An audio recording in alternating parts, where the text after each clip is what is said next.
Hey guys, welcome back to another video of my channel. We are going to continue this series in which we will see what will happen if Ash's father die while being abused by his own son. Yeah, it's kind of weird when we first saw that he is the one abusing his mother and Ash himself. But the later on, Ash decided to gang up with some of Pokemon, the legendary one, the shiny one, and let's get him out of his way. Years later, he had started his travel journey, and right now he is in the Viridian City Pokemon Center, and obviously, just like the original anime, a Pokemon City is about to hit the fan. So let's begin. And if you are new to the channel, don't forget to subscribe, turn on the bell icon for upcoming new videos on my channel. Last time. There you are, you know good brat. The voice stated. Ash was then forcefully turned around and was now face to face with the orange-haired girl from the river, this time though her entire face was bright red in anger. You are in so much trouble. She screeches. Now. The orange-haired teen looked as if she was foaming from the mouth. Ash, who had seen this kind of anger before, quickly cooled his features and his racing heart, locking his emotions down. Excuse me, but could you let go of my shoulders? Ash states calmly, in a tone that was as cold as a Pokemon's ice beam, though the coldness of his voice didn't seem to deter the girl, who started to aggressively shake him, causing Ash to hit his head on the edge of the computer booth. I don't care what you want. You are going to pay me back for destroying my bike, and taking the Pokemon I caught while I was fishing, the girl screeched at him, to which she responded by kicking her off him. Excuse you, but who do you think you are manhandling me like that? I just got out of a Spearow attack, and you think it's alright to harass me over a bike? And that Pokemon isn't even a water type. The only reason it was in the water was that I was trying to get us both away from a murder of Spearows. Ash shouted back. The interaction was about to turn physical when suddenly two Chanseys got in between the two of them, and Nurse Joy came over with a stern look on her face. Excuse the two of you, but some of the trainers here are trying to relax and I am trying to heal this young man's Pokemon. I don't need you two hurting yourselves. The nurse stated calmly.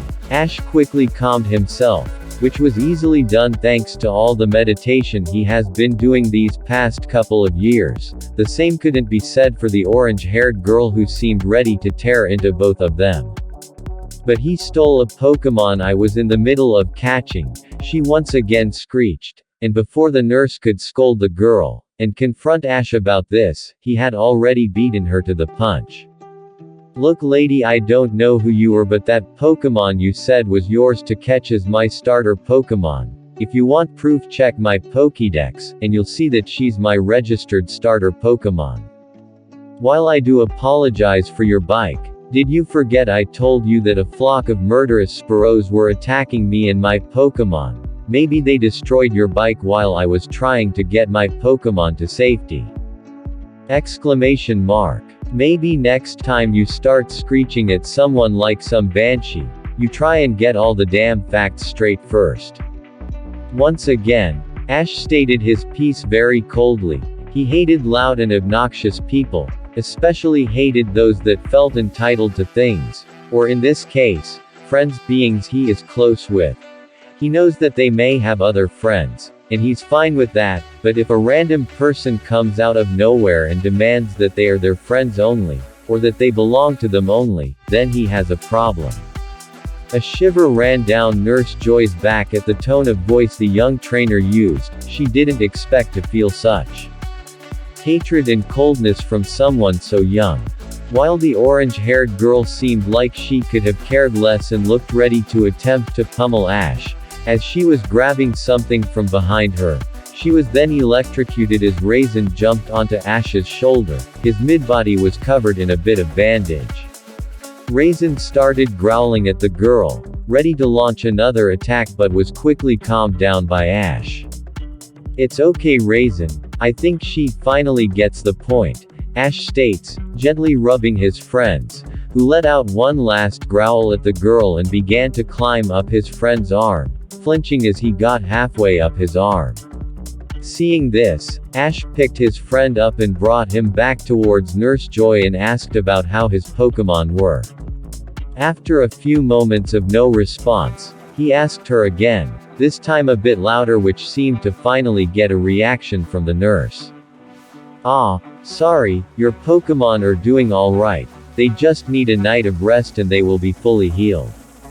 Though I have to say that one of them was injured a lot more than the rest. Do you think you could explain how? I heard that you and your Pokémon got attacked by a flock of Spearow. Would you mind telling me a bit more about what happened?" She states. Ash just nods and places Raisin on the counter so that Nurse Joy can continue to heal him and explains what he experienced. Relaying that out of nowhere the flock of Spearows just started attacking them. After finishing his explanation, he asked if there were any vacant rooms he could stay in for the night. The nurse pulled out a keycard next to her computer and handed it to him. "Here you go, you're in room 18, which is right down the hall on your left. Inside the room there is an intercom, which will alert you when your Pokémon have been fully healed or if there has been a phone call made to you." She explains and points down the left hallway, where his room was. After quickly thanking the nurse, he quickly headed to the room, picking up the pace so that he could protect his ears from the angered screeches of the orangutan. Once inside the room, he quickly took off his bag and flopped down onto the bed, ready to take a short nap. Outside Viridian City, posted on one of the many buildings was a wanted poster showing a lady with long red hair, a man with blue hair, and a Meowth in front of the two of them. Both the man and girl were wearing long-sleeved shirts that had a big red R on them. Just below the picture of the three individuals, wanted was plastered. Someone in the shadows immediately tore it off the wall and two chuckles could be heard. "Well, would you look at that, we're famous around these parts," a feminine voice stated, while another person let out a lil whine. "Why did they keep using my bad side for these wanted posters?" This time a masculine voice spoke up before the two of them yelped as both of them got whacked on the back of their head. "Would you both give it a rest? Da boss sent us here to collect as many of the Pokémon stored in the center over there. We don't want to screw up another mission. Or do you want to become the new testing dummy for recruits again?" This time a nasally voice stated. At the mention of their previous, the three of them shivered, before turning their heads to look at the Pokémon Center, just as a bit of the moonlight revealed the three of them briefly. If anyone was out, they would instantly recognize them, as they were the three people on the wanted poster. Pokémon Center room. Ash hadn't been asleep for very long, as he quickly shot out of bed and covered his ears as a piercing alarm shot through the room. "Ah, God fucking damn it," he shouts out before using his aura to numb out the ringing in his ears as well as to silence the loud sirens. Grabbing his bag, he left the room, dashing to the front of the Pokémon Center, just in time for the skylight to get shattered and three figures jumped through the hole, one of them releasing a coughing shrouding the figure's landing. "Prepare for trouble. And make it double. To protect the world from devastation. To unite all people within our nation." Ash proceeded to groan loudly. "Great.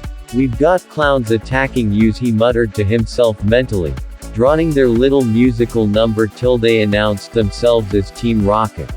Though he was a bit shocked that they had a Meowth that could speak the human language. Shaking his head, he moved towards Nurse Joy, quickly dodging an Ekans' swift attempt to bite him. He rolled himself till he was in front of Nurse Joy's desk. "What the heck do you clowns want? The theater is a few towns over, so you are in the wrong place to put on a show," Ash states, causing the red-haired Rocket, Jessie, to scoff at him. "Like a theater could withstand our brilliance and beauty. We're here to take all the injured Pokémon off your hands. Aren't we so generous?" Jessie states, causing Ash to scoff right back at her. Causing the male Rocket, James, to look at him. "Well, you're out of luck. This center is for weak and injured Pokémon. There aren't any Pokémon of interest to crooks like you, Nurse Joy states, popping out from behind her desk. She was hiding underneath it just as the skylight shattered. She also hit the silent alarm to alert Officer Jenny that the Rocket members were there. James scoffs upon hearing this. Obviously there are gems hidden underneath all those weaklings. Even if there aren't, they will still make a great addition to the Team Rocket organization, he states, causing Ash to growl lowly, kind of startling Meowth. As to him the growl sounded like the poke speech for asshole. Enough chatter, Ekans knock that boy out, Jessie states, tossing out a Pokeball and releasing the snake Pokemon. Yuta coughing, James states, as both Pokemon quickly launched themselves at Ash, intending on knocking out the weak-looking trainer. That was until he jumped over them. Though he wasn't able to dodge when Coughing turned around and released a vicious plume of black smoke right in front of Ash's face, causing the young trainer to cover his mouth before he passed out from the smoke. Once he was on the ground, he felt a hand grab his arm and drag him out of the smoke and bring him near the far side of the center. Once he was out of the smoke, he saw that it was Nurse Joy that grabbed him. "Come on, we have to move," she states and starts running to the back of the center, Ash following her. Once there, they immediately entered a room, and Joy slammed her hand on a button that brought down a gutter, giving both of them a wall. After a few seconds, the entire was shut off, before suddenly coming back on. Looks like they attempted to cut out the power, at least they didn't find the backup generators. Nurse Joy states before rushing towards a computer and turning it on, which seems to start up the conveyor belt. "This is Nurse Joy from the Viridian Pokémon Center. We are under attack, and we need to transfer all Pokeballs to any available center. Is anyone online?" she asks, warming up the transporter. The transporter had a red light on it for a few seconds before turning green. "This is the Pewter City Pokémon Center. We have started up the receiver on our end and are now ready to receive the Pokeballs," a voice says on the computer. Soon the Pokeballs on the conveyor belt start disappearing one by one. Noticing this, Ash calls out to Nurse Joy. "Wait, what about my friends?" he asks, causing the nurse to turn to him. It took her a few seconds to realize that he was talking about his Pokémon. "They are still here. I haven't brought them to this part of the center yet though. They should still be in the recovery room a few doors down," she quickly explains and then tells him where the recovery room was, just before a loud banging from the gutter doors began. "Found you. Now let us in before we decide that it isn't worth it to play nice," James's voice states, as another loud bang was heard from the door. A rather sizable dent was produced. Ash, noticing the dent, turned back towards Joy. "I'ma go get my friends. I'll get back as soon as possible to help," he states before dashing towards the other door, barely hearing Nurse Joy's confirmation. Once he was out of Nurse Joy's sight and noticed that the security cameras were still down, he began focusing on his aura and performed multiple quick attacks to reach the recovery room. Just in time as he saw that the Orangate was trying, and failing to take S. Snivy. "Aw come on, they are my Pokémon," she screeches at Jin, Raisin, Loki, and Kaiserin, as they were growling and protecting from the Orangate as she tried to take them while all the commotion was going on. Once Ash noticed her intentions, he let out a low growl, not a loud one but loud enough for the Orangate to realize she had been caught. "What the hell do you think you're doing? How many times do we don't have time for this. Guys, I need your help," he states, talking to his friends, who immediately head over to him. Snivy took a bit of time to get to him, but it looks like they were trusting him a bit more now. "Team Rocket is attacking the center. We need to go help Nurse Joy protect the Pokeballs. And you," he states and then turns his attention toward the Orangate. "You are going to come with us and help. I don't like the idea of asking you of all people for help, or even receiving it, but right now we need as much help as possible, he states. The Oranget growls at his tone but nods in agreement. Fine, but when this is all over I'm taking my Pokémon, she states, running out of the room and towards the storage room. Ash growled again, clenching his hand into a fist before he and his team started running back to the storage room. Luckily they all made it just in time as the entire gutter door finally blew off of the wall. Alright, that's it, no more Mrs. Nice Rocket coughing, Ekans. Meowth, take them out, the two rockets shouted as their Pokémon started to charge towards the nurse. Oh no you don't. Loki use Shadow Ball, and Jin use Aura Sphere, Ash shouts out, and both Pokémon nod and release their attacks. Jin's attack hits Meowth, causing the cat Pokémon to go flying a few feet away, while Loki's attack hits Coughing, causing the gas Pokémon to go flying away as well. Let's go, the Oranget shouts, tossing 20 Pokeballs into the air. About 5 of them released a Pokémon, causing Ash to turn to her. What the hell are you doing? He shouts at her, causing her to screech back. My Pokémon can only fight in the water, so they are of no use in a land battle, so it was a better idea to grab many from here and use them instead, she states. Now while that might have been true, the only Pokémon to come out of the Pokeballs were 2 Pidgeys and 3 Rattatas, all with bandages showing they were still injured. Why did you get them from the injured Pokémon instead of the healed Pokémon who would have a better chance in a fight? Ash complained. You'll just get them more hurt. I know what I'm doing, she yelled. Besides, it's not like it matters, we are in a Pokémon Center, if they get hurt more they can be healed and get back to fighting. The Pokémon did not like that and decided to attack her instead, the Rattata biting her legs to trip her, while the Pidgey hit her in the head with their wings. Ah! She yelled. Get them off! Ash just groaned while Team Rocket laughed, before continuing to command his friends, having Kaisering head towards Nurse Joy to protect her from any incoming attacks. Loki hit Coughing with another Shadow Ball. Jin uses Force Palm on Meowth, Reza uses Thundershock on Ekans. He states, causing all of his friends to nod to him and start attacking. Loki starts moving left and right, creating illusions of himself all around Coughing, causing the gas Pokémon to get confused. What are you waiting for? Attack that fox, James shouts, causing Coughing to fly towards one of the many Lokis in an attempt to hit the real one.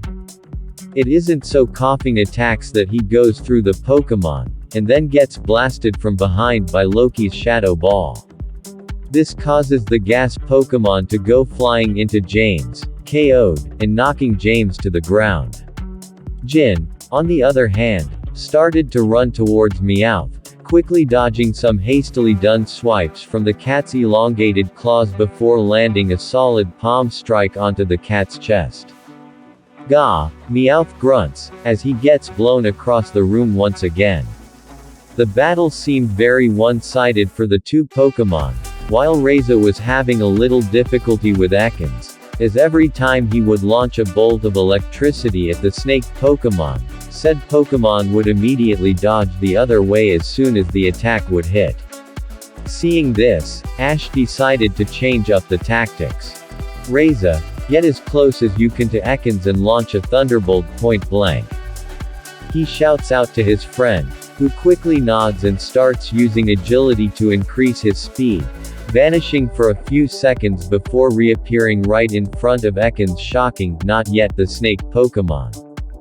During the snake's shock, Reza launched a Thunderbolt right in front of it, causing it to hiss out loudly in pain as it went flying toward Jessie and knocked her to the ground next to James.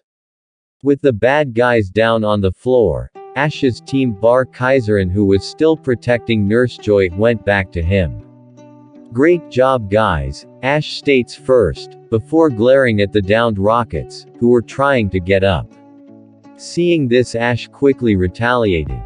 Reza used Thunderbolt, Jin used Aura Sphere, and Loki used Shadow Ball on them.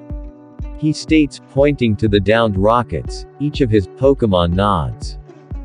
Pika, Zu, Ri. They each shout as they each charge up their attacks, before letting out a loud shout.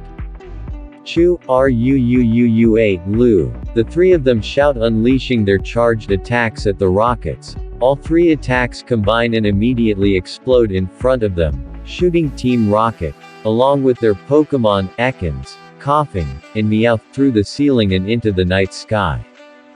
Team Rocket's blasting off. The two Rockets and Meowth shout as they are launched into the night sky. Once they were gone, Ash let out a sigh of relief and went down to his friends and quickly rubbed each of their heads. Great job you guys. You did great for your first trainer battle, though I think that you guys would have preferred your first battle was at the gym in Pewter City, Ash states, complimenting his friends on their battle, causing them to cheer out in agreement. Once he made sure all his friends were okay, he quickly went over to Nurse Joy, stepping over Misty's body. You okay? Ash asks the nurse, who immediately engulfs the boy in a tight hug. The sudden physical contact caused him to flinch, but the nurse didn't seem to notice. Yes, I am. Thank you so much for your help. Thanks to you, all of the Pokeballs were transferred to the Pewter City Poke Center safely. The nurse shouts in glee, hugging the boy who had protected her and all the Pokémon from the thieves. After a few more seconds she let him go, causing Ash to let out a little sigh of relief, just as Officer Jenny arrived on the scene. And from the scene that was in front of her, all she could say was, "What the hell happened here?" She states, wide-eyed as in front of her the trainer she helped earlier was just hugged by the nurse. There was a giant hole in the roof of the Poke Center's storage room, and there was an Oranguette curled up with scratches and bite marks all over. Time skip. Morning. Poke Center, outside. That was one of the longest nights Ash had had in a long time, after having to give his statement to the officer and having to repeat said statement a few times to the officers till they believed him. It would have been easier to explain if the Oranguette, which he now learned was called Misty, stayed unconscious. As once she awoke from whatever state she was locked in, she immediately screeched at the officers that Ash had stolen one of her Pokémon. Thankfully, Nurse Joy was able to help prove that Snivy was his Pokémon. This quickly shut the girl up, especially when the officers asked him if he wanted to press charges against her for attempted Pokémon theft. He should have said yes, but at the time he was wrecked after the long day he had and just wanted to sleep. Once the officers let Ash go, he went to his rented room along with all of his Pokémon and quickly collapsed onto his bed, though not before locking his door once all of his friends were inside the room with him. He quickly fell asleep. Reza and Loki joined Ash up on the bed, while Jin, Snivy, and Kaiserin took the ground, which Ash had prepared a cushioned area for them earlier that evening. After their short rest, Ash offered his friends to put them into their Pokeballs if they wanted to rest some more, getting straight up denials from Loki and Reza, and once he got their approval he quickly put both Kaiserin, Jin, and Snivy into their respective Pokeballs. He then shrunk each Pokeball and attached them to his belt before putting on his jacket and his bag, before leaving his room. Both Loki and Reza went to sit on his shoulders, and the three of them left the center, Ash returning his key and saying goodbye to the nurse as he exited the Poke Center, hoping that today will be a little calmer. Wait up. Those hopes were crushed when he heard the familiar screeching and immediately booked it to the Viridian Forest before Misty could screech at him for nothing again. Get back here, you owe me a new bike. She screeches, running after them like a crazed woman. A crazed woman of her standards. So how do you like this video? If you are interested in watching this kind of Pokemon fanfiction related what if series, then don't forget to subscribe and share my videos link with your friends who love to watch this kind of topics. So if you have any kind of a specific request on making them, like what if Darkrai was the mentor of S Ketchum Pokemons, and what if Mew somehow managed to become the teacher of S Ketchum, or something like what if Ash and Mewtwo form an psychic aura bond which they start to train and got together in in aura form and Mewtwo in his psychic form, and they decided that this could be a bond evolution and this would create the new root of as Mewtwo bond evolution. So this is some of my ideas that I have been storing up for some time, and I want your opinion. Should I make them or not? And if I make them, which should I make first? Tell me in the comment section. I will see you later in another video of my channel. Thanks for watching.